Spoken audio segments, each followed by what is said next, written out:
one mistake, one wrong move, even in a brilliantly played game, and you lose. For me, losing a game was like a micro death. You can't really get much more pure than chess, because like it's just your mind, the board, and you win or you lose, and that's it. There's no one else. Welcome to the Backrank podcast, Grandmaster Insights from Behind the Lines.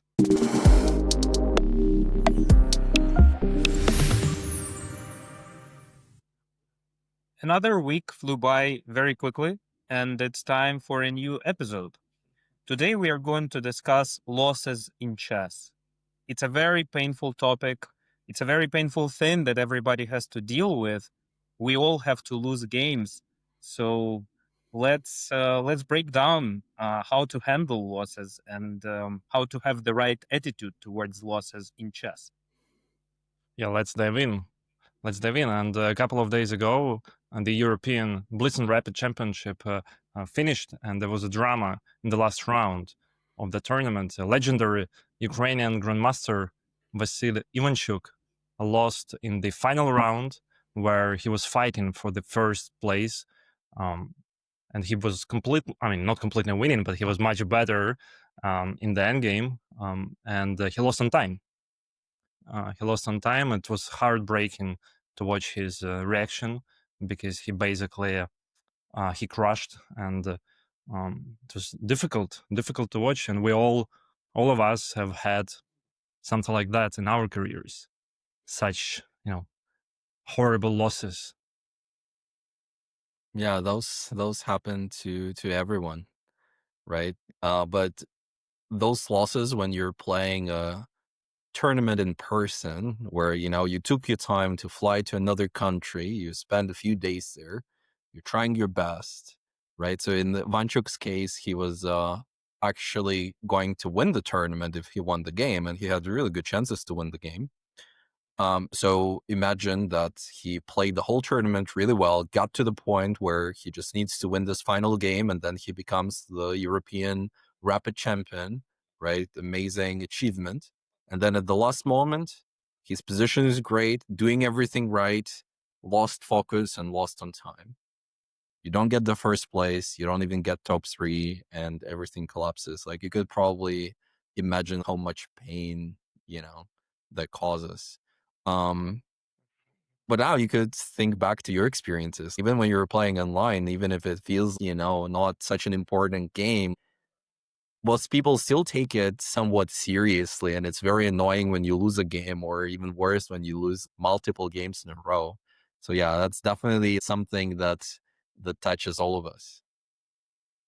Chess is very unforgiving in that way, right? One mistake, one wrong move, even in a brilliantly played game, and you lose. And there are very different types of losses. Sometimes you play a beautiful game, you completely outplay your opponent, you are crushing, and then you blunder a piece or a checkmate in one move.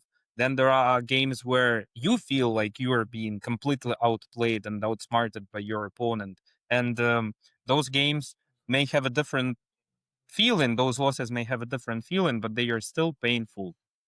So, yeah, I can say that all the losses that I've experienced in my career were somewhat different, but also somewhat similar in a way. It doesn't matter whether it was an over-the-board tournament or some online blitz game.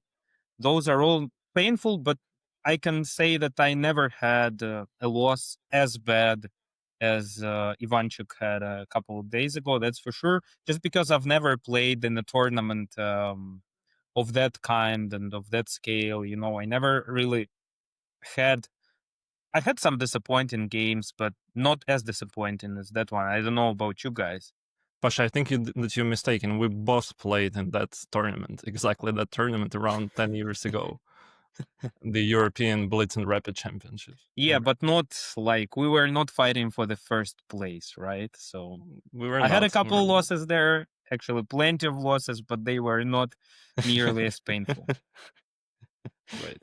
I mean, to be honest, in my experience, the most painful losses were the ones where I played the games brilliantly, just like you said. Like, you can play 40 good moves, and then you make a terrible mistake, blunder, and it's all goes downhill. And that's the most painful moments, of my life. Yeah, Uh, because it it feel- feels undeserved, right? right. Because it feels like you're outplaying your opponent the whole game, and then you blunder that queen, or you make that stupid mistake, and then it haunts you for the rest of your life. I'm still I don't play chess that often anymore, but some mistakes in my career still haunt me. Any examples? Any examples? Well, that's a very good question. Well, I'd say the tournaments are the ones that haunt me because I remember one tournament I played when I was around 12. It was the Ukrainian championship, and I started 0 out of 4, and that feeling I cannot forget till this day. It was 15 years ago, and I remember the way I handled that situation was basically buying a lot of candies, eating a lot of candies, a lot of biscuits, and just laying in bed and trying to survive somehow. But starting out the tournament 0 out of 4 is something unbelievably painful. Like I wouldn't do that ever again. Yeah, I think, yeah, for viewers, like, have to understand again that when you travel to a tournament and you play in person and it takes you 4 days to process those 4 losses, that's really painful. It's not the same as losing those 4 games in a row. But I still think this topic, it's very good that we're going to talk about it, because I think that's one of the most, common reasons why people quit chess, because chess is this mental struggle, right? And I see people all the time. I've seen it with my past students, is that it's what breaks people. Even if you consciously understand that, okay, losses are a part of the game, that's how you progress and all of these things, like, to some people, especially that are very competitive people, it just hurts them so badly that it may even, make them depressed, and then pretty much make their life worse, right? And if you don't handle it properly, it's very likely that sooner or later you're going to burn out so much that you're just going to quit chess. So I think, that's an important topic to cover. We can obviously talk about why, losses are a part of the game, but then we should definitely talk about how to deal with it so you don't end up, ruining your life in other important areas, and you actually learn to handle losses, and you don't quit chess, and you continue enjoying your hobby. Yeah, absolutely. So losses are part of everybody's life because naturally, as you progress as a player, you're also facing more difficult opponents and you're losing pretty much just as many games as earlier in your career, just as many games as you were as when you were a beginner. Because as a beginner, you play against beginners. You win some games, you lose some games. As an advanced player, you play against advanced players, and you also win some games and you lose some games. So it's very normal to lose around 50% of your games. That's how chess works.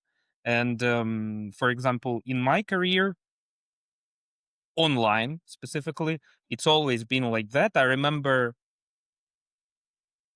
one of the very profound moments was actually um, around year 2016, 2017, when I was about to become a grandmaster. At some point, I went on a huge and very long tilt session when I lost 200 blitz points on chess.com in like one evening, and they ended up disabling my account completely.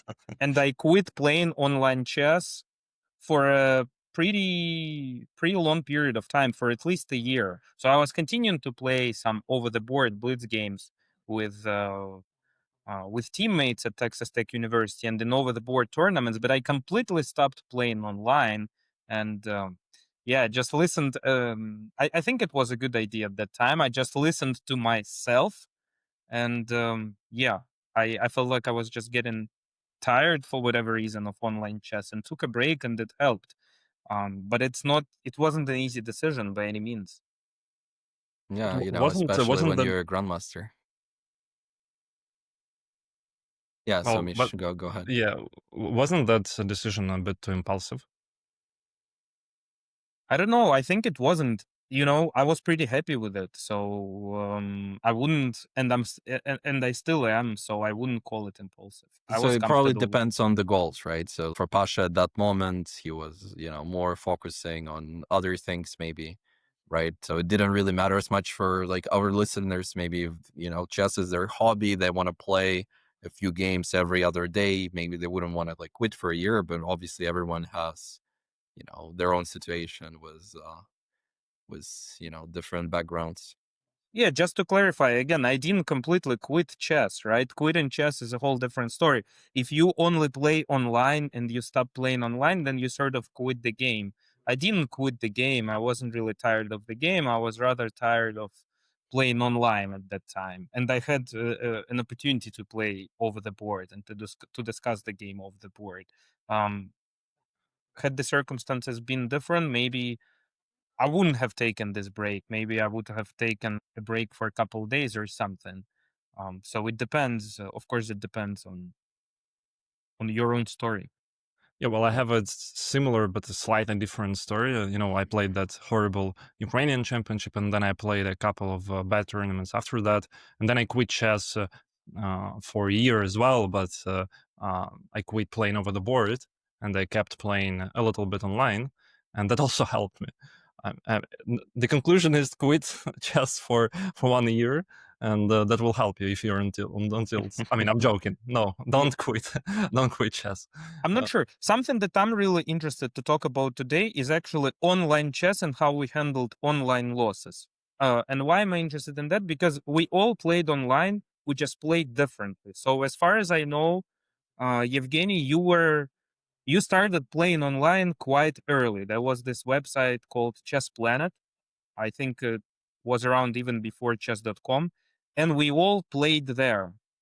And we all learned a lot from playing online. Then I started playing a little bit later. So I started playing at the age of 12, maybe around 2010, but I played a lot. And I played thousands and thousands of games on that website. And I think you, Misha, you were the one who played the least number of games online. And I don't know when you started playing on that website. So maybe let's start with Zhenya. Zhenya, can you can you I wish exp- I wish I wish I remembered. So you don't remember? the only thing that I remember is that, once in a while my parents would hear like some screams from like the room, from the computer room, because we had this like old computer in my like parents' bedroom, and I would go there to play, and yeah, once in a while there would be like some screams and How some much have wild you things. played? How much have you played over the years? Would you call it like I honestly large am not number? sure. I Hmm. mean, somewhat large, but I wish it was much larger. Like, I honestly cannot tell you. I just don't remember because it was so many years ago. Um, I remember it more vividly from when I moved to the US and from when I started playing on chess.com. But actually, even like before moving to the US, I think I signed up on chess.com only like in 2016, 17. Hmm. So quite Pretty late. late. Before that, I was just playing on that like website Chess Planet, and maybe some periods of time I wasn't even like playing that much online. And what about you, Misha? Yeah, to be honest with you, I don't think I played on that platform, Chess Planet, and I played on another platform, quite a weird one. It was called The Gambler. So basically, there was a bunch of different Gamblers. games. Right. Hmm. Yeah, it was a weird choice for somebody aged 12, to play on that platform. But yeah, there were a couple of a bunch of games like poker. I also played poker there, and I played chess and maybe That's how I checkers. kickstarted my career, and now I'm a multimillionaire by my Well, I course. wish, I wish. The link Well, but is below in the description. Yeah. right, yeah, but Just kidding. I played very little. I think I started when I was 12, 13, something like that, and then I played there for some time, and yeah, I played very very little amount of games. I think total it could be even less. in that period of my life, from 12 to 16, 17, could be less than 10,000 games. 10,000 Mhm. games online. I don't know. It's my guess. But yeah, to be fair, I played quite a lot over the board, and more importantly, I also spent a lot of time analyzing games over the board. And analyzing a game over the board is somewhat like playing, right? Because when you analyze a game with another person, usually you Mhm. play out certain positions. So it's not technically playing, but you can say that I played thousands of short, mini games. Yeah, explored many variations. Yeah, that's a useful thing. Yeah. I see. Yeah, exactly. But I also signed up on chess.com and Lichess quite late, I think in 2015 and 2016, and I started playing and started taking playing online seriously when I was already over 2300. And then I realized, okay, I gotta practice my openings online. I gotta do something, more with that. And yeah, but it was very late. It was very late. I was already 20, 21, 22. Interesting, because I looking back now, I feel like I have or had a somewhat addictive personality. So I definitely, like as a 12, 13-year old, I had some days when basically the entire day I was playing Blitz, and I was very determined to go up in rankings on that website, and I really wanted to go up in rankings and start playing against stronger people. And at some point, I really felt like I started I started to play stronger, better chess because I started to face tough opponents more often, like international masters, grandmasters. You also need to understand that, yeah, as a 12, 13-year old, you don't really have that many chances to play against strong people, because how will you play against an international master or grandmaster? You need to travel to some event, and most likely this event is not going to happen in your own city or even in your own country. So you need to travel somewhere else to face these strong players. And online you can just play them every day. You just need to be strong enough and have a rating high enough. So um, and even later on, when I was already an established player playing on chess.com, I still remember having some, mm, days, yeah, when I was just playing Blitz. So had I had more time to play chess, um, I probably would have played way more games. Maybe as many games as the biggest blitzers we have these days, like Naka, Bortnik. I feel like I had the personality of that kind, and it really affected me as a player too. Well, No, I the, think the they problem played is that like hundreds of thousands of games. Yeah, go ahead, Mish. Yeah, the problem is that it didn't feel healthy. I mean, in my case, maybe in your case as well, it didn't feel healthy to play all those online games, and because also the way I handled losses was, I think, pretty bad. Because well, I thought it was bad. For me, every game losing a game was like a micro death. It was very difficult to cope with that. It's very difficult to handle that. I don't think I ever broke anything just because it was way too expensive, and my family didn't have that much money. So breaking a laptop or breaking a screen in my case meant well, I mean, it's kind of game over. Well, No more chess. no more chess. Yeah, so well, um I couldn't afford that, but it didn't feel healthy. How did you handle all the losses online? I don't think it was super healthy, but I also never broke anything. Basically, every loss, like let's say I lose against somebody, I just want to fight back. If I lose another game, I want to fight back. So in that sense, it wasn't very healthy, because if you think about it, that's how gamblers get addicted, right? They always feel like, even after a loss, they always feel like they are about to win some of the money back, or they are about to hit big. Well, fortunately, with chess, with online chess, we were not playing for money, but in that sense, it was. I felt like it was still that sort of the addiction of a gambler. So I was just trying to fight back, and chess wise, it forced me maybe to try even harder and play more, etc., etc. But yeah, I wouldn't really call it super healthy, because when you're playing all day long with no lunch, no breakfast, no like schedule, this is not very healthy. It's healthy to have the desire to fight back, but it's not very healthy when it starts to affect your day-to-day life. So it's important to monitor that, in my opinion, so that it doesn't really affect your life in a bad way. I think it's the only way to get to the Grandmaster title. You gotta skip your lunches, skip your breakfast, and then you become Not eat. become the world champion. Yeah, because otherwise I don't think you can become one of the strongest players in the world without without that part, yes. without obsession. Exactly.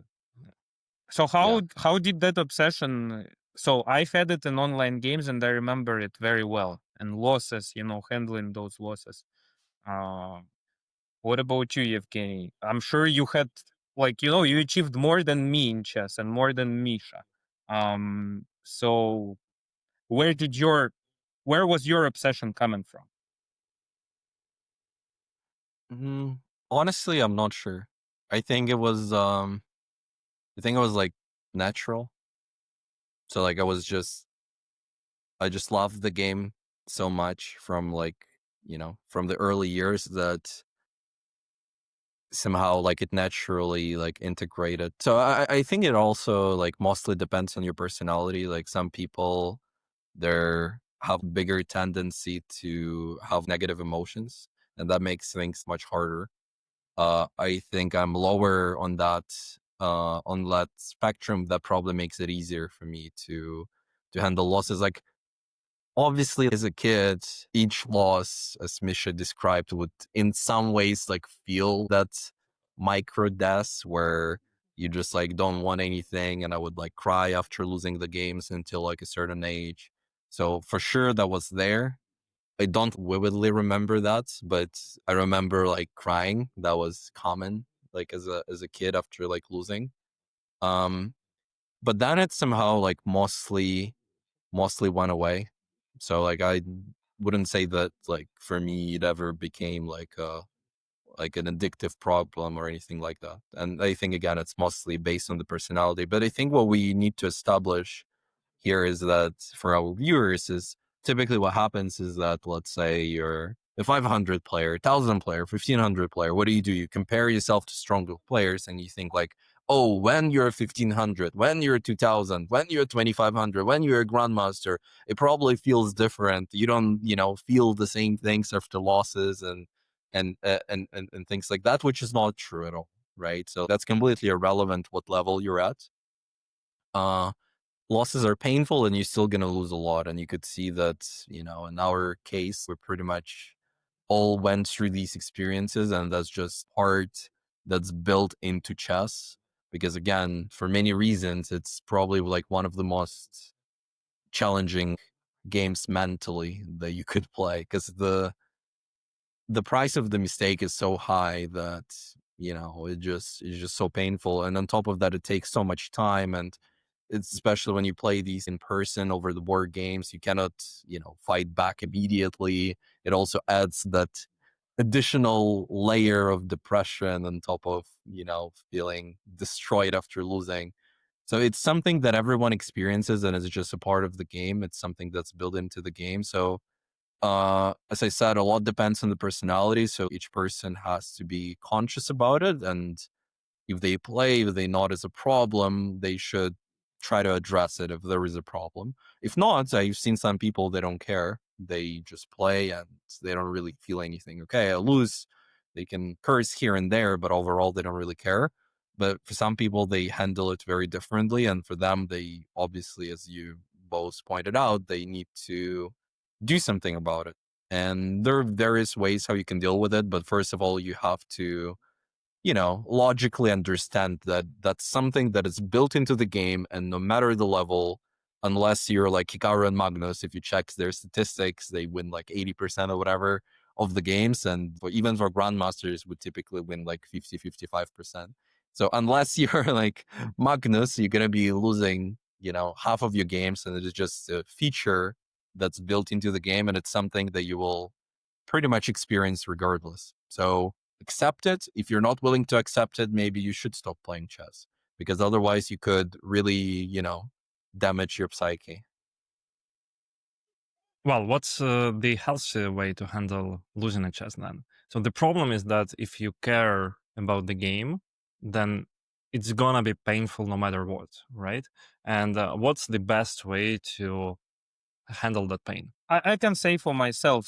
I don't really have any specific advice for anybody. But as I mentioned earlier, I just didn't want chess to affect my life in a bad way. And at some point, so it's very interesting that what Evgeny mentioned, that everybody is losing games at any point of their career and losing a lot of games. This thought never came to me until I was already a grandmaster. I wasn't really thinking about losses, and I wasn't really trying to deconstruct losses in a logical way, so to speak. Maybe I wasn't smart enough or mature enough to do that, but I wasn't really thinking about losses like that. Obviously, I'd hear some advice from my coach or my parents, like, "Oh, it's just a game. Don't be upset." But this advice wasn't very meaningful. Like, you are still, if you lose a game, you're still upset about it. But at some point, I just felt like, okay, I really had a bad day because of some online loss that I had, and I didn't like it. And I came up with some things for myself that I could do that would help me mm, forget these losses. I don't know, go for a walk, play some sports. So all kinds of things that, there were all kinds of things that I was doing. But the main thing was I just became better at listening to myself and what I wanted in the moment. And that's what helped me to handle losses at some point, because at some point it became much easier. So Yeah, that's that what happened. you're making very good points. So it's very individual.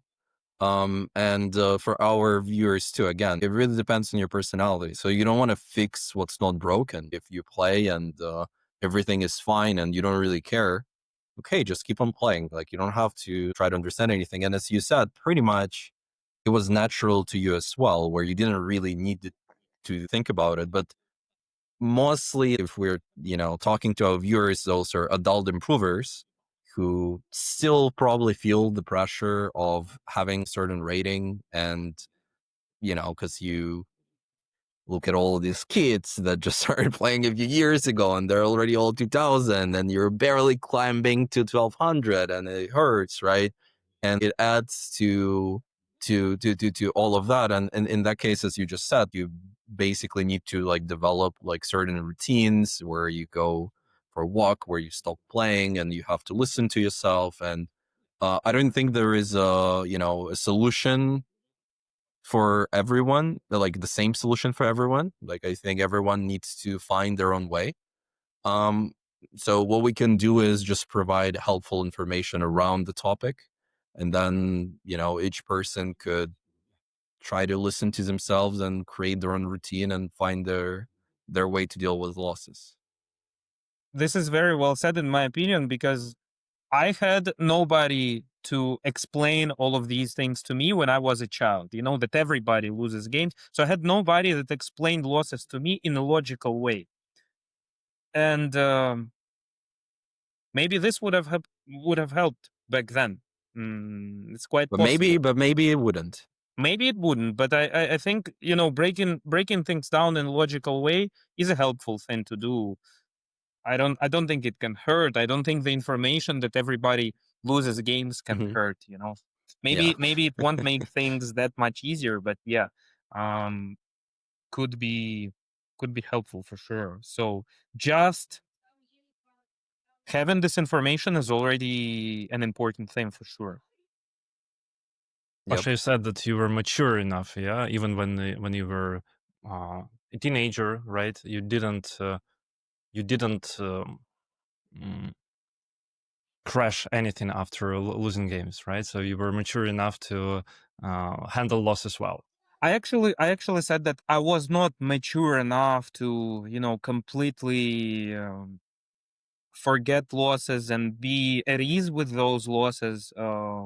And maybe I wasn't mature enough to think about losses in a logical way. I think that's what I said. Mhm. But yeah, I was mature enough not to break anything. That is true because I didn't break. And again, even that also depends on personality. Like for some people it's easier, for some people it's harder. I could imagine certain people just slamming, their mouses and things like that. So. Very recently, I thought about tennis, and I was like, okay, why are some of the guys that play tennis, some of the best players in the world, slam their racket? And I was like, that looks immature. But then I thought about it, and I'm like, okay, they are playing in a tournament. They are playing.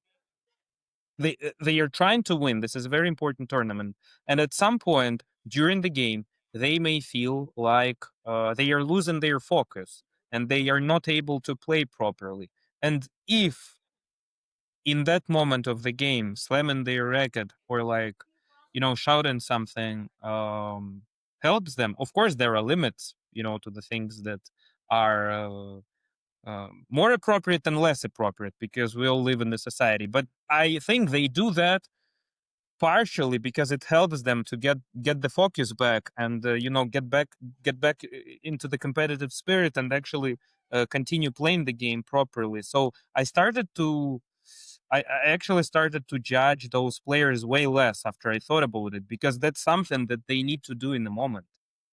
Yeah, that's a good point because basically if things are going south, right? You may need to reset, right? Because otherwise it will get even worse. And that's a good way to reset in a sense. Like it's much better to let it out right away quickly and then start over than to slowly try to reason your mind into resetting. So for example, even if you look at Magnus, like when he's playing these blitz tournaments, he may do something stupid and then he will slam the table, but then next game he's gonna play like nothing happened compared to most other players, even the top players. They lose a stupid game where they were supposed to win and the next game they can't play. Right? Like it happens all the time in chess and like in other sports. So yeah, those things could be good mechanisms that are not done on purpose, right? So it's not Magnus like wants to slam it, so he resets, but he naturally like does it because it allows him to reset. So that's a good point. Yeah, that's a funny meme that you remembered. I actually forgot. In my mind, Magnus is this, cold-blooded predator that is never on tilt, but he actually is sometimes. And yeah, that game against Gukesh is a good example of that. I mean, you could see it in his like face expressions. Like every time he loses, like even if it's like a classical game, like he has like that emotion.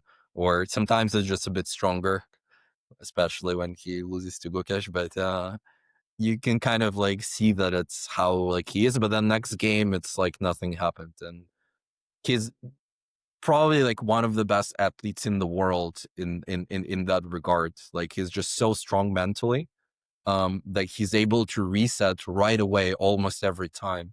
Like I barely remember any moments in his career where if something went wrong, he would collapse. I don't even know if that ever happened once he became a dominant player. I don't remember such things, even though, if you think about other sports, like it happens to everyone.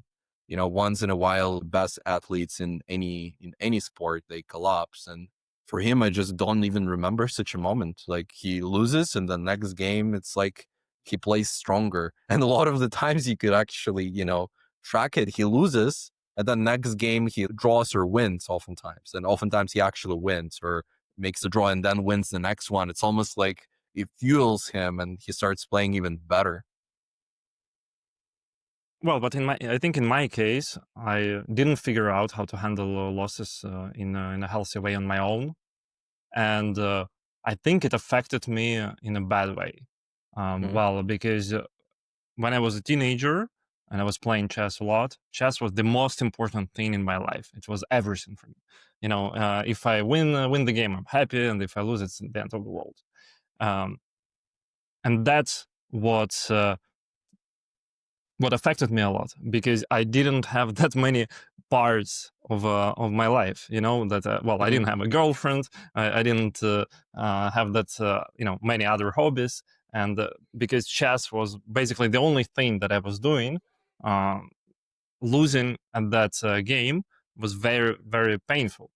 And what helped me is basically adding other layers to my life. I mean, it happens kind of naturally, right? You go to university, you find a girlfriend, you find a wife, maybe you have kids, but chess is not like the only thing that you're doing. And like for kids, for example, that's much more painful to lose at the game. And that's, kids cry a lot, and I was crying, and Evgeny said he was crying. And Pasha, I'm sure that he was crying, even if he doesn't admit that. Yeah. But I think it affected me in a bad way. I'm not sure if it's healthy to smash your rackets, if it's healthy to. It depends. It depends on like the context, right? So like obviously, if you're like so addicted and like everything is falling apart, and like you smash the racket, and then after that you feel even worse, that's one thing, right? So like it really depends on the context. Just one more thing before we talk about it, because what you just described is what most people experience. So I think it will be very useful to cover that. But one more thing, you said, like, as a kid, when you play chess competitively, that's mostly your life, right? So you have school, you maybe have a few friends, you eat, and you got chess, right? So that's your life. So that's like whatever, like 20-25% of your life. That's pretty significant for a kid. And what most parents do is that actually they make things worse. Even for some kids, they don't really, feel the losses like that, that badly. Even for those kids, parents make things worse most of the time because they put additional pressure. They don't understand that the game itself is already so mentally challenging, especially for a kid, especially these over-the-board long games, that they make things worse by demanding these results without really understanding how the game works in itself, right? So as a kid, you're coming up in the rankings, you're playing the games, there are going to be moments where you just lose rating. There are going to be moments where you're losing a lot of games, and it's just a part of the game. That's how Magnus progressed as well as a kid, right? It's just like a thing that's built into the game, and they don't get it, and they put that additional pressure and make things even worse for kids. And that's really something. Like I've seen some parents in the US. It was just so unhealthy, and then those kids grow up, like, even if they become decent players eventually, like, they grow up hating the game. A lot of times they quit the game later on, and even if they get some good results, it's still not worth it because they're mentally broken, and you could feel that in them. It's something broke in them when they were kids. So that's a very important thing. And if you're a parent listening to this, I hope you consider this, very deeply, and you take it very seriously, because it could affect, the well-being of your child for their whole life. And that's significant. Yeah. And I don't know if you want to add something to that. I just wanted to say that, yeah, it's important to remember that chess is one of the most stressful sports in that way. If you think about most of the sports like soccer, football, basketball, whatever, first of all, a lot of those sports are team sports. So if you lose, it's not just you, it's your team. But secondly, in a lot of those sports, you lose gradually, right? You lose on the scoreboard. So you score less than your um, opponent or opponent's team, and by the end of the match, you already know that you're losing. Whereas in chess, you can be winning the entire game, especially if it's an over the board game. You can be winning for like 3 hours, 4 hours in a row, and then you make one mistake in one moment and you lose the game. And that's why chess is can be a lot more stressful than other sports. Yep. And on top of that, you got to take the whole responsibility yourself, right? Because there's no team. It's not like, that guy played poorly, he didn't pass me. No, it's you. And it's just you. And what makes it even worse, and in some ways is what makes chess very beautiful, is that the game is very pure. You cannot say like, oh, that guy was taller, that guy was stronger. Like, it's all in your mind, and the board is like a hologram of what happens in your mind. And there's no one to blame, just you, right? And that's so painful. And when you add additional layers on top of that, and I understand why a lot of the times alts feel stupid. Like, I've seen some comments online, I've seen a lot of comments online that, oh, I got this PhD, I'm actually really good at this, I'm really good at that, and I cannot get to like 1,000 in chess. And it like crushes people, it crushes them, because and that actually comes back to Misha's, description of how he felt about the losses. Is like, you come into it without really having a clear perspective on how the game works, and without having clear perspective on the improvements. You have to understand that the timeline, how many years it actually takes to get really good at chess. Because in other things, like in a lot of the things, even if you do it for a year, you can kind of get somewhat good.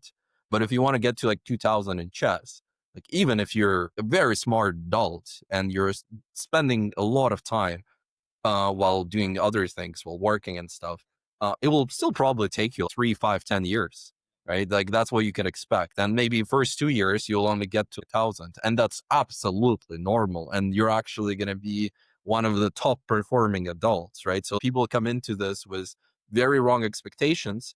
And an additional thing, also coming back to what Misha described, is that a lot depends on the perspective. Like, from what you said, every game pretty much felt like the end of the world, because like every game mattered.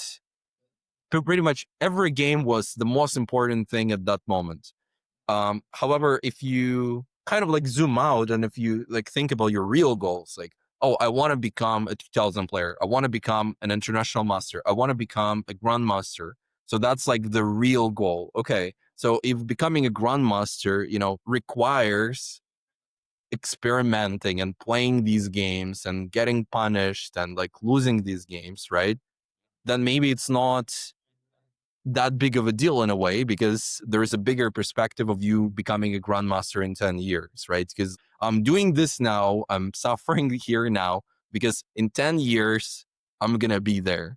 And if that goal is right here, right now, it's like this next game, then it makes it so much more painful, because it's like the whole world collapses at that moment, right? So it's not just painful because like, oh, the game was painful. It's painful because like everything collapses. And if you have a wider perspective, if you think like, okay, the next 5 years, like I want to reach that, level, that rating or that tournament or whatever, it makes things much healthier, because it all happens within the context of that big timeline, like, okay, I'm going to lose many games regardless of, of what I do, but it's a part of it, and it's actually, going to help me to reach that level, to reach that 2,000.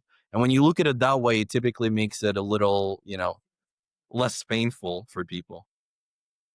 I think you're making a great point, Evgeny, and it's very important that you're saying it right now, because when I was a kid, of course, like I didn't understand that back then. I just wanted to win the game. Like I was playing the game and I wanted to win it. I mean, I didn't care about some goals in 5 years. 5 years felt like forever back then, right? And had I had somebody who would have guided me, through that journey, and through how I should have handled and how I should have approached, improving in chess. Well, that would have helped me a lot, right? And another thing that I wanted to add, that it's also what Evgeny mentioned. Some parents put a lot of pressure on their kids because they don't understand fundamentally how improvement works, and they expect their kids to grow in chess gradually. Because, for example, at school, right, so if you learn something, if you study something, then basically the next day you go to school, you take a test, and you can see the improvements, you can see the outcome of that learning. In chess, it doesn't work that way. Like you cannot you can study chess for 6 months and your rating will drop, and it's okay. And a lot of people, not only parents, like if you play chess and you think that, well, I studied chess for, whatever, 1 month, 2 months, 3 months, 6 months, and why am I not becoming better? I mean, that's a very intuitive question to ask. But learning in chess happens somewhat counterintuitive. It's such a complicated game that basically you never know when the improvement jump will happen. It may happen in 1 month, it may happen in 6 months, it may happen even in 1 year. Yeah, so you see, Misha, you're touching probably on one of the most important points of today's podcast, is that that's what typically I heard from my students. It's like, I'm not getting better because of the rating, right? But you are getting better. That's an illusion.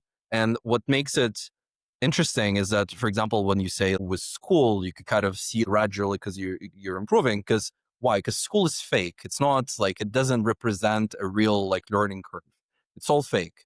And when you have a game that is so pure like chess, you can't really get much more pure than chess, because like it's just your mind, the board, and you win or you lose, and that's it. There is no one else, right? So in chess, you could pretty much see like the true way of how learning works, and it always works exponentially, right? So basically, you start like this, you accumulate all that knowledge base in your mind, and then at some point it integrates so well that, you basically just shoot up into the stars and you become like a very, very, very strong player. And people don't really understand that, as you said, especially for parents, but not only for parents. In general, from my experience, most people don't really think about it this way. They treat most things as if they were as if they're supposed to gradually go up. But this isn't how things work, right? That's not how learning works. And that's actually not how anything works. Like most things work like this if they're pure. Like if you look at, I don't know, some companies like that grow, it's slow then very fast, and anything. So it's very important to understand that. And because of that, it comes back to rating. Is judging by the rating is good only if you have a good enough time frame, and maybe that frame is actually a year and not really much less than that, because the rating is still volatile because of how complicated the game is. And you could actually go down in 6 months by 200 points, but that's okay, because in 1 month, you'll go up 400 points. And I see it in my students, rating graphs all the time. They would get to one level, then drop, and then go up. But then if you zoom out and you look at it, okay, that's a 3-year graph. You could see an uptrend. So you clearly know that you're improving. And I think we discussed this in one of the other episodes, is that the best way to actually know if you're improving or not is to have someone of approximately your level, or maybe someone who is a bit stronger, and play against them. So maybe you play against them now, you play against them six months later. And that way you could see if you're getting better regardless whether your rating went up or went down. Just need to make sure that they don't improve faster than you. Yeah. That's a good point. Yes. I think this is the episode after which we'll get our first 1,000 followers. School is fake. I mean, this one it will is. grow. It is in many ways. And when I say school, I don't only mean like, I also mean the college, the universities. It's all, the whole structure is just fake. I just mean I just think that we need like hundreds of thousands of people to know calculus so that we can like build cars. And not anymore. Fortunately, I mean, large language models gonna soon become so good that we won't really need that. it's possible, but like only a handful of people manage to come up with that on their own. And right now, that's just the only system that can, that can produce us people, that many people that know calculus. But possibly there are better ways to do it. Yeah. Let's make a conclusion. So, I mean, losing sucks. Of course, losing sucks. And especially if you love the game, if you love chess, if you love playing chess, you will feel pain. Just, just make a move in the right direction, and like it will naturally like resolve over time. You just need to move in that direction. Like you have to acknowledge the problem. That's already half of the solution. and then take some steps. They're not going to be great steps in the beginning, but over time you will understand yourself better and better, and eventually you could maybe solve this. Because otherwise, yeah, for some people with certain personalities, it's very difficult. And one other thing I'm gonna mention, so people, don't hate me too much in the comments. When I said that the structure is fake, what I meant is the structure of evaluating, right? So typically, what you have in school is that you have the smartest people that are getting not the best grades because they already know that the system is very stupid and it limits them in many different ways, and it measures their success in stupid ways that are very restricted. So in that sense, that's fake. Like, it's not good at measuring. It's, you get people with completely different sets of skills and sets of talents and completely different personalities that are measured within a very stupid, rigid framework that was, I'm not gonna go into that, okay? But you get my point. It's a fake way of evaluating. The whole structure is fake compared to chess, where the game is so pure. Where, yeah, it's, there is no bad teacher. Like, there's no, "Oh, the teacher didn't like me." It's just you and the moves, right? So it's true.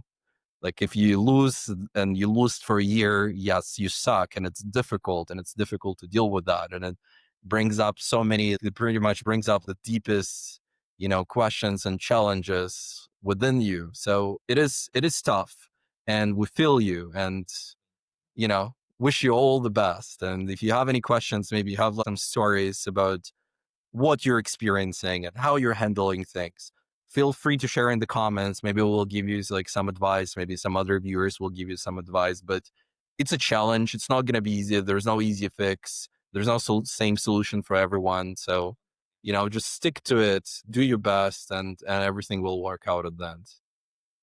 Yep. Losing sucks, but we can learn from our losses, that's for sure.